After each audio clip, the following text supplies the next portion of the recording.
भाजपा के अंदर हिटलर की आत्मा समा गई है। मोदी जी, भाजपा वालों, अब हर इलेक्ट्रॉनिक चिप्स मौजूद है। जो आप बोलते हैं उसके शब्द बशब्द मौजूद हैं। ये कट पेस्ट की पॉलिटिक्स भाजपा की नहीं चलेगी। कुछ काट के सुना दो। एंटी-2 है आरक्षण, उन्होंने इस पर तमाम तरह की बातें कही। किस तरह से देखते हैं राहुल गांधी जी? देखिए, भाजपा के अंदर हिटलर की आत्मा समा गई है। हिटलर का एक प्रचार मंत्री था, गोबल्स। उसी के नक्शे कदम पे भाजपा चलती है। कहना है, एक झूठ बोलो, 100 बार बोलो, विश्वास के साथ बोलो, बार बार बोलो कि वो सच लगने लगे।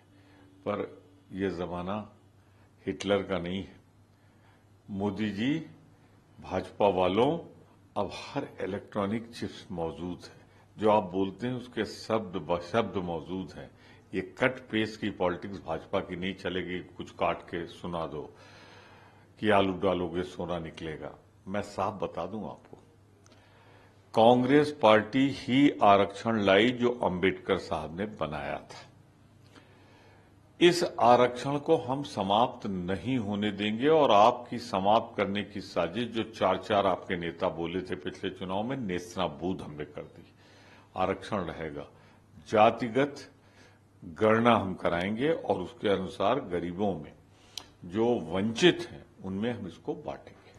इसको लेकर के बहन कुमारी मायावती ने ट्वीट कर ये बात कही है। उन्होंने कहा है कि राहुल गांधी अब ये सफाई दें कि वो आरक्षण के विरुद्ध नहीं है। इस पश्चात गुमराह करने वाली गैर बयानबाजी है।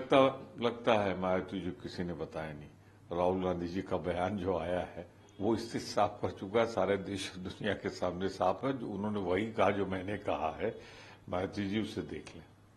एक और अहम सवाल है, राहुल गांधी जी ने एक और बड़ा बयान दिया। उन्होंने कहा कि चीन ने जिस तरह से भारत की जगह पे कब्जा कर रखा है, पीएम मोदी इसके खिलाफ सख्त रुख अपनाना चाहिए। ये एक बड़ा संकट है।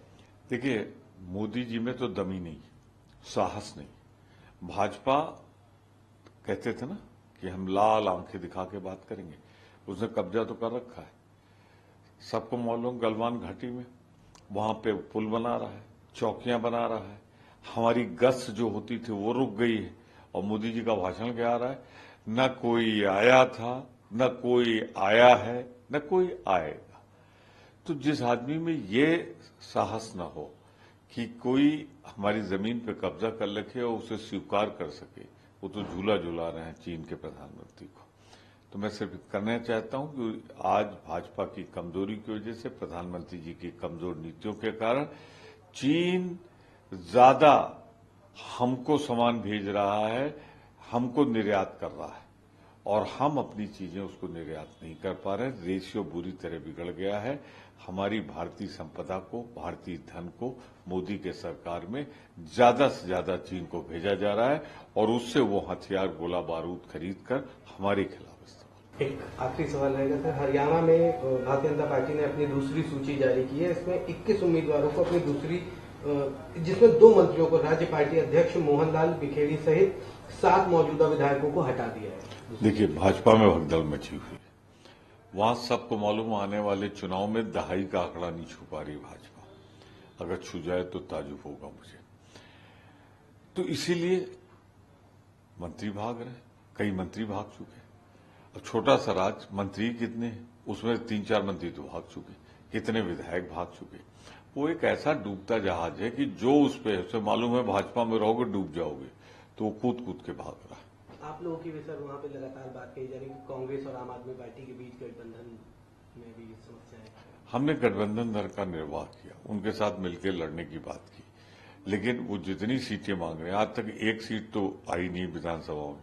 सांसद भी एक दिया उनको, लड़के जीत नहीं पाए।